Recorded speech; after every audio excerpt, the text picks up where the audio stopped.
পাঞ্জাব কিংসের বিপক্ষে লিগের প্রথম ম্যাচে নিজের শেষ ম্যাচ খেলে ফেলেছে বাংলাদেশের কাটার মাস্টার মুস্তাফিজুর রহমান।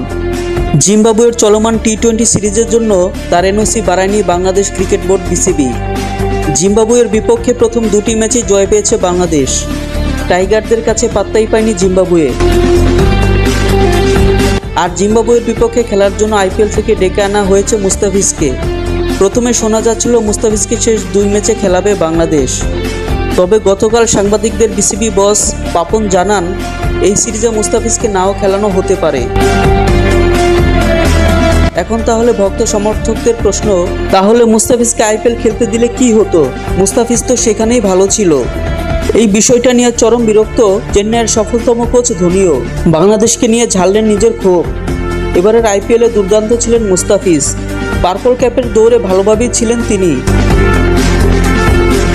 চেন্নাইয়ের পেস বোলিং মূল শক্তি ছিলেন ফিজ। তাই তো গতকাল লাইভে এসে ধোনি বলেন, চেন্নাই সুপার কিংসের একমাত্র হাতিয়ার ছিল মুস্তাফিজ। এবারের আইপিএলে মুস্তাফিজ ছিল আমাদের একমাত্র সম্পদ। তাকে কেন নিয়ে গেল এটা আমি বুঝলাম না। আমি চাই তাকে আবার আইপিএলে পাঠানো হোক। জানা গেছে 1000 ক্রিকেট ভক্ত মুস্তাফিজকে আবার আইপিএলে খেলতে প্রধানমন্ত্রীর কাছে লিখিত জমা দিয়েছেন। তাই তো প্রধানমন্ত্রীর নির্দেশে আবারও আইপিএল খেলতে যেতে পারেন বাংলাদেশের কাটার মাস্টার মুস্তাফিজ।